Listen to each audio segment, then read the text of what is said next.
Olá, amado irmão e irmã, campanha da Fraternidade 2022. Creio que, assim como eu, você já ouviu falar muita coisa da campanha da Fraternidade deste ano, a qual tem um tema muito interessante que, para mim, que sou professor, fiquei apaixonado pela temática que foi escolhida: fraternidade e educação. E como se não bastasse, como você já sabe aqui no canal, eu gosto muito da Bíblia. Nós vamos agora neste vídeo esmiuçar, estudar parte a parte do texto principal contido no texto base da campanha da fraternidade. O texto escolhido, é justamente um texto tão conhecido por nós que se encontra lá em João capítulo 8, da mulher que foi pega em adultério. Então, convido você, pega a sua Bíblia, anota o que precisar e ao final, se possível, envie para outras pessoas, tá certo? Se você não é inscrito no canal, se inscreve, curta, deixa o seu comentário, assim você me ajuda também a evangelizar. Mas vamos lá. A perícope que nós vamos começar vai ser lá do versículo 53 do capítulo 7, que diz assim: E cada um voltou para a sua casa. Jesus foi para o Monte das Oliveiras. Antes do nascer do sol, já se achava outra vez no templo. Todo o povo vinha a ele e, sentando-se, os ensinava. Os escribas e os fariseus trazem então a mulher surpreendida em adultério e, colocando-a no meio, dizem-lhe: Mestre, esta mulher foi surpreendida em flagrante delito de adultério. Na lei, Moisés nos ordena apedrejar tais mulheres. Tu, pois, que dizes? Eles assim diziam para pô-lo à prova, a fim de terem matéria para acusá-lo. Mas Jesus, inclinando-se, escrevia no chão com o dedo. Como persistissem em interrogá-lo, ergueu-se e lhes disse: Quem dentre vós estiver sem pecado, seja o primeiro a lhe atirar uma pedra. Inclinando-se de novo, escrevia no chão. Eles, porém, ouvindo isso, saíram um após outro, a começar pelos mais velhos.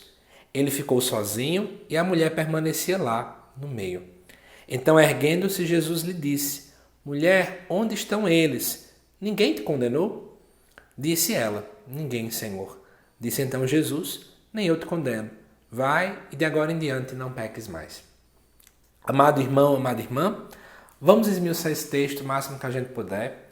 Então trouxe aqui alguns apontamentos, espero que você tenha paciência para aprender tudo.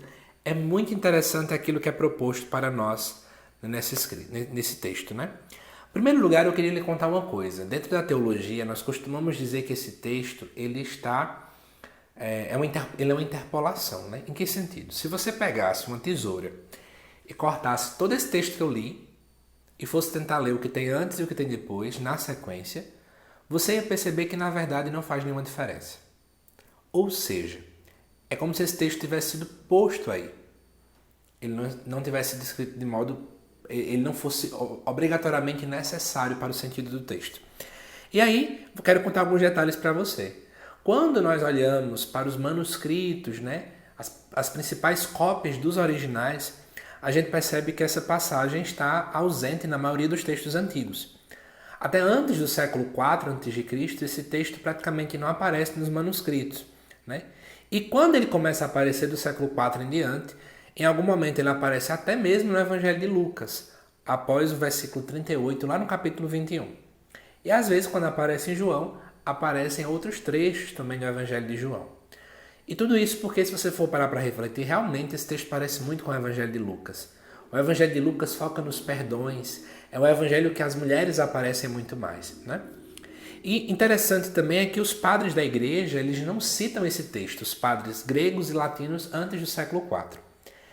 E além disso, nós temos expressões que só aparecem nesse texto em todo o Evangelho de João. Por exemplo, o termo escribas ou doutores da lei, dependendo da tradução, só é citado aqui em todo o Evangelho de João, além de outros termos em grego. Então, tudo isso leva-nos a crer que esse texto provavelmente, ele talvez não seja de João, mas talvez mais parecido com o estilo de Lucas. Santo Agostinho, por exemplo, chega até a tentar explicar por que esse texto foi eliminado. Ele vai dizer que alguns fiéis de pouca fé, ou melhor, inimigos da fé, temiam provavelmente que a acolhida do Senhor pela pecadora desse a licença de impunidade às suas mulheres. Então, muitas vezes esse texto, ele tinha-se o medo de que parecesse que Jesus estava dizendo: ei, você pode pecar, pode fazer o que você quiser, Inclusive, Agostinho vai dizer num tratado sobre o matrimônio que ele escreve que essa narrativa pode induzir a mulher ao erro. E naquele tempo, para quem não sabe, o pecado do adultério ele era grave ao ponto de ser quase comparado ao assassinato. Então veja que era uma tensão gigantesca naquela época. Depois é claro que a teologia vai evoluindo e esse texto faz todo sentido dentro daquilo que Jesus também pregou para nós. Mas vamos lá. Agora voltando para o texto. Você deve ter percebido que eu comecei pelo versículo de número 53 do capítulo 7, que vai dizer: "E cada um voltou para a sua casa". Nós estamos aqui dentro do contexto da festa das tendas, né? Essa festa das tendas, né, na verdade, desde o primeiro dia, grandes candelabros estavam acesos. É interessante isso dentro do Evangelho de João, porque uma vez que se acendem essas luzes, essa festa era conhecida como festa da luz. E Jesus Cristo é a verdadeira luz. E é interessante que depois desse texto que nós lemos, Jesus vai se declarar como, de fato, a luz, né? Eu sou a luz. É como se essa mulher não estivesse na luz. Ela estivesse ali envolta de trevas, envolta de julgamento. E aqui nós estamos diante do último dia da festa, provavelmente, né, diante daquilo que é colocado, e cada um voltou para a sua casa, um novo dia surge. E no versículo 1 do capítulo 8, Jesus então ele desce do Monte das Oliveiras. É interessante essa denotação do Monte das Oliveiras, porque o Monte das Oliveiras é o local onde Jesus assume o projeto de Deus. Ele fica relativamente próximo ao templo, uma vez que lá em Atos capítulo 1, versículo 12, cita que o povo estava no monte e no dia de sábado eles vão até o templo. Só que existia uma lei, né, que dizia que você só podia dar 1.250 passos nos dias de sábado. Então era um local muito próximo. E é interessante também você perceber que lá no Monte das Oliveiras é onde Jesus sofre a sua paixão, né? Então aqui a gente percebe também uma alusão já à morte, à ressurreição de Cristo. Aquilo que ele vai fazer com essa mulher, ele faz com todos nós na sua paixão. E aí, Jesus estava lá no Monte da Oliveira, local onde ele assume o projeto, e ele vai para o templo. O templo, por um lado, era o centro da religião judaica, mas ao mesmo tempo, ele era o local de rejeição do projeto de Jesus. Muitos rejeitavam Cristo ali no templo. E aí é interessante você perceber esse detalhe, que ele chegando lá, vai dizer que o povo vinha até ele sentava e ensinava. Então Jesus aqui como mestre. Agora a gente já entende por que a campanha da fraternidade utiliza esse texto. Jesus está como um professor. Uma postura daquele tempo, daquele que sentava para ensinar, era essa postura, né, de professor que fazia isso. Sentava-se ao redor com seus discípulos. E no versículo 3, vai se falar então dos escribas e os fariseus. Os escribas eram aqueles que eram um dos poucos que sabiam ler naquele tempo. Eles, né, conseguiam interpretar bem a lei, segundo eles. E os fariseus eram, na verdade, quase que uma seita. Alguns escribas pertenciam também à seita dos fariseus, né? E eles se julgavam legítimos conhecedores da lei, guardiões da lei. E aí é diante dessa situação que eles, segundo o texto, eles pegam uma mulher, né, cometendo o ato de adultério, em flagrante.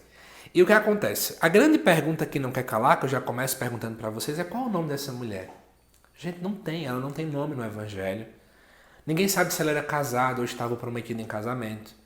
É interessante que ela era filha de Israel, porque uma vez que ela vai ser condenada pela lei de Moisés, quer dizer que ela era do povo de Israel. Sim, ela era judia, né?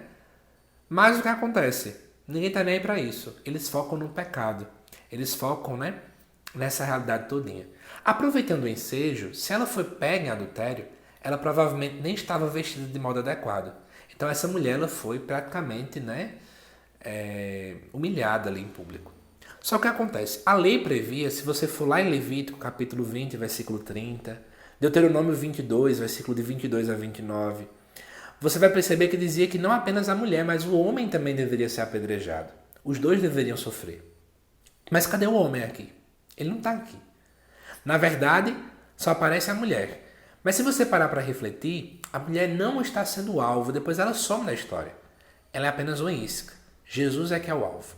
E por que Jesus é o alvo? Diante do contexto, se Jesus condenar aquela mulher, ele vai contradizer toda a sua pregação, onde ele pregava a importância da misericórdia. Em contrapartida, se ele tiver clemência com aquela mulher, Jesus então está indo contra a lei. Então Jesus estava literalmente no beco sem saída. E aí, quando nós voltamos a olhar para o texto, olha o que é que vai dizer. Jesus então inclinou-se e escrevia no chão com um dedo. E aí tem uma grande discussão sobre o que é que Jesus escrevia, né? Alguns vão dizer que eles escreviam os pecados daquele povo, daquela mulher, ou um versículo bíblico. A resposta é clara que a gente nunca vai saber, tá bom? Mas é interessante, tem uma forma como um teólogo enxerga, eu gosto muito dessa visão. O fato de escrever no chão, se você perceber bem, né, é algo passageiro, o vento dá e apaga tudo. É similar também aos nossos pecados, que a graça de Deus pode acabar. É similar à realidade humana, que é passageira. Eu acho isso muito bonito, né? Mas enfim, eles colocaram ela no meio, né, isolaram ela, colocaram ela ali para poder ser, né, vítima de chacota, enfim. E Jesus apenas escreve. E aí, o que é que vai acontecer depois disso? Como persistisse, ele se ergue e ele faz apenas uma pergunta. Quem entre vós estiver sem pecado, seja o primeiro a lhe atirar uma pedra. Por quê? Dentro da lei judaica, aqueles que pegavam a pessoa em adultério deveriam atirar a primeira pedra, sim. E é interessante que eles estavam dentro da festa das tendas, como eu já falei para vocês, então eles estavam purificados no âmbito ritual, porque eles precisavam passar por um ritual de purificação. E por que nenhum deles começou a atirar? Porque mesmo que eles estivessem purificados no âmbito ritual, eles estavam em pecado perante a lei. Porque eles percebiam quanto é que eles eram ruins, pecadores, né? E aí, é interessante, eu até quero citar para vocês uma coisa. Alguns vão até perceber que o escrever é um símbolo. Olha de quê? Eu vou ler para você o texto. Lá em Jeremias, capítulo 17, versículo 13, diz assim: Esperança de Israel, Javé, todos os que te abandonam serão envergonhados. Os que se afastam de ti serão escritos na terra, porque abandonaram a fonte de água viva. Né? Alguns vão até mesmo dizer que o fato de Jesus escrever duas vezes, a primeira é em referência à antiga aliança e agora na segunda aliança. Né? Mas enfim, partindo desse pressuposto todinho, a gente começa a perceber que Jesus transforma aqueles que julgam em réus. E aí é interessante que começa a sair os mais velhos, né, segundo a Bíblia de Jerusalém que eu utilizei.